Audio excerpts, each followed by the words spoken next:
আমরা দেখতে পেলাম দিদি অসমের মুখ্যমন্ত্রী হেমন্ত বিশ্ব শর্মা ৯০ বছর ধরে সেখানকার বিধানসভায় একটি প্রথা চালিত রয়েছে যে বিধানসভায় রমজান মাসের সময় রমজান করার জন্য মুসলমান সম্প্রদায়ভুক্ত যে সমস্ত ব্যক্তিরা রয়েছে, যে সমস্ত বিধায়করা রয়েছে তাদের জন্য ২ ঘন্টার বিরতি দেওয়া হতো।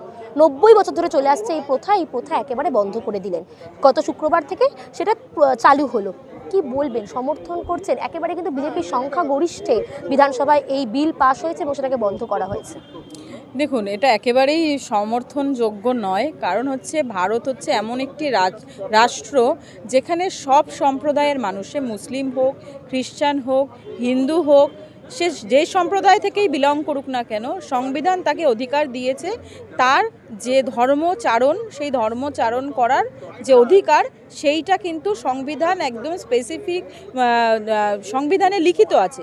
সেখানে ধরুন কেউ যদি ধর্মচারণ করতে যদি কারোর অসুবিধা হয়, এই প্রথা যদি এতদিন ধরে চলে থাকা প্রথা, তার মানে কি সেখানে নিশ্চিতভাবে অনেক সংখ্যালঘু মানে যে মুসলিম সম্প্রদায়ের মানুষ আছে যাদেরকে রমজান মাসের জন্য তাদেরকে সেই সময়টা দেওয়া হতো স্পেসিফিক তাদের ধর্মচারণের জন্য, সেটা কিন্তু এত বছর ধরে চলে আসছে। সেখানে কোনো অভিযোগ হয়নি বা ধরুন কেউ কোনো অভিযোগ করেনি। সেখানে ধরুন অনেক ক্ষেত্রে কি হয় যে মুসলিম যারা রয়েছে তারা তো আর দুর্গাপুজো সেলিব্রেশন করে না, কিন্তু দুর্গাপুজোর জন্যও কিন্তু হিন্দুদের জন্য ছুটি থাকে।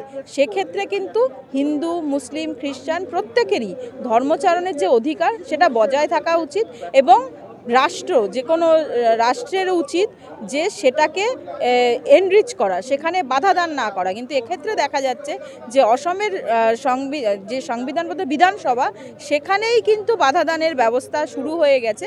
এটা খুবই নিন্দনীয়। আমার মনে হয় যে কোনো ধর্মের মানুষকে তার ধর্মচারণ করার অধিকার দেওয়া উচিত।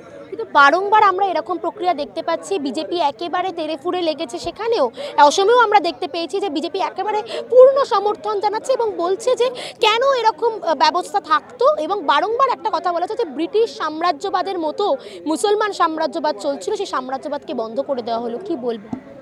দেখুন, এটা কোনো সাম্রাজ্যবাদ নয়। কাউকে যদি ২ ঘন্টার জন্য পুরো তো ছুটি দেওয়া হচ্ছে না, ২ ঘন্টার জন্য যদি কর্মবিরতি দিয়ে ওদিকে যদি এক্সটেনশনও যদি এমনও করতো যে ওই সময়টা ২ ঘন্টার কর্মবিরতি যেমন ছিল সেরকম তাদের ধর্মচারণ করবে, তারা ২ ঘন্টারও এক্সট্রা কাজ করবে, সেটা করলেও মানা যেত। কিন্তু সম্পূর্ণভাবে বন্ধ করে দেওয়া এটা বোধহয় ঠিক নয়। এবং এক্ষেত্রে একটা যেখানে বলা যায় যে জোর করে চাপিয়ে দেওয়ার যে গল্প, সেই জোর করে চাপিয়ে দেওয়ার গল্প কিন্তু এখানে রয়েছে। এবং এটা বিজেপি সরকারের তরফ থেকে একাধিকবার করে এসছে যে হিন্দুদের তোল্লাই দেওয়া এবং ধরুন যারা মুসলিম সম্প্রদায়ের মানুষ আছে তাদেরকে বিভিন্ন রকমভাবে হেনস্থা করা বা বিভিন্ন রকম মন্তব্য করা, যে মন্তব্যগুলো হয়তো সংবিধান স্বীকৃতই নয়, কিন্তু সেই মন্তব্যগুলো করা। আমার মনে হয় এই যে ধর্মের নামে যে রাজনীতি, সেই রাজনীতিটা বন্ধ করে মানুষের উন্নয়নের জন্য আমরা কিন্তু সামাজিকভাবে আমরা কিন্তু এগিয়ে চলছি, কিন্তু এর ফলে কিন্তু আমরা সামাজিকভাবে আমরা কিন্তু আরও পেছনের দিকে যাচ্ছি।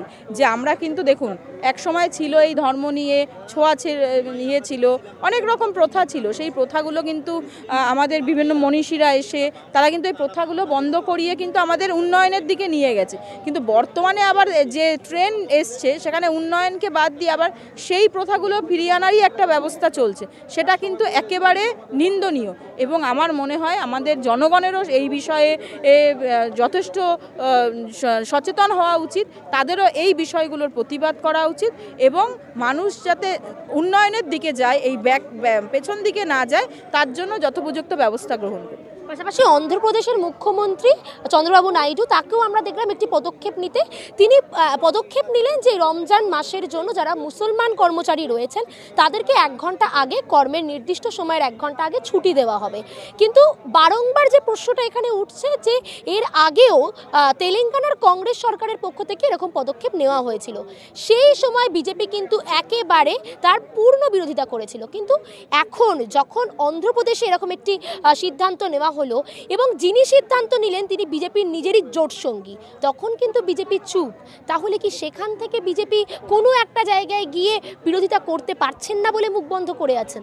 সেটা হতে পারে। দেখুন, বিজেপির যে সবাই খারাপ বা সবাই ধরুন এই ধর্মের নামে রাজনীতি করে তা তো সবসময় নয়। প্রত্যেকটা রাজনৈতিক দলেই ভালো মানুষও থাকে, খারাপ মানুষও থাকে, কিন্তু যাদের কিনা অন্য কোনো উন্নয়নের কোনো পন্থা নেই জনগণকে দেখানোর যে কোনটা বেটার, ধরুন যেগুলো আমাদের সামাজিক সমস্যাগুলো রয়েছে সেগুলো সলভ করার যাদের ক্ষমতা নেই, তারা কি করে ওই যে ধর্মের নামে উস্কানি দিয়ে জনগণকে মাতিয়ে রাখে ওই রকমভাবে যাতে জনগণ ওতেই মেতে থাকে আর তাকে প্রশ্ন না করে, যাদের চাকরি হচ্ছে না, যাদের বেকার সমস্যা রয়েছে, তারা যাতে ধর্মতেই মেতে থাকে, তাদের যাতে আর ওই তাদের চাকরি কেন হচ্ছে না সেটা নিয়ে যাতে আর প্রশ্ন না করে। তারপরে ধরুন আরও যে সমস্যাগুলো রয়েছে, শুধু তো মানুষের বেকার সমস্যা তা নয়, আমাদের যে অনেকে এরকম অনেক মানুষ আছে যারা সারাদিনে হয়তো 3 বেলা খেতে পায় না বা 2 বেলাই খেতে পায় না, সেই সমস্যার সমাধান, বা ধরুন আরও অনেক সামাজিক সমস্যার সমাধান, যেমন মহিলাদের বিভিন্ন রকম সমাধান,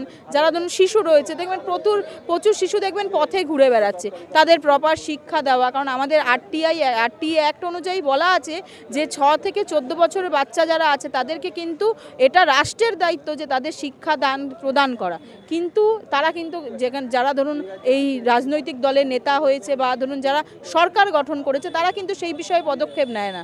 যখনই সেটা করতে ব্যর্থ হয় তখনই তারা কি করে এই সব ধর্মের নাম করে বিভিন্ন ধার্মিক নামে উস্কানি দিয়ে, সে যে ধর্মেই হোক না কেন, সেটা হিন্দু হতে পারে, মুসলিম হতে পারে, যে মুসলিম ধর্মে যে উস্কানি হয় না তা নয়, দেখবেন ওখানে অনেক মৌলবাদ যারা বিশ্বাস করে তারা দেখবেন তাদের নিজস্ব স্বার্থের জন্য সেগুলো উস্কানি দিয়ে তাদের একটা খেপানোর ব্যাপার তৈরি করে।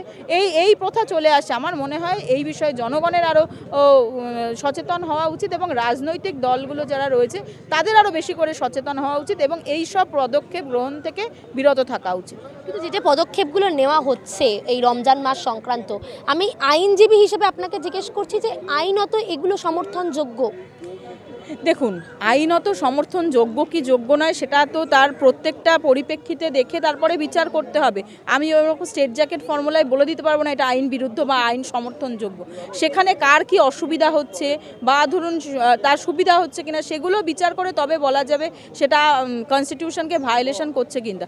কিন্তু কনস্টিটিউশনে বলা আছে যে কোনো ধর্মের মানুষকে তার ধর্মচরণ করতে দিতে হবে। সেটা যদি কেউ বাধা সৃষ্টি করে তাহলে অবশ্যই সেটা আইন বিরুদ্ধ, সেখানে কিন্তু আইনি পদক্ষেপ নেওয়ার জায়গা আছে।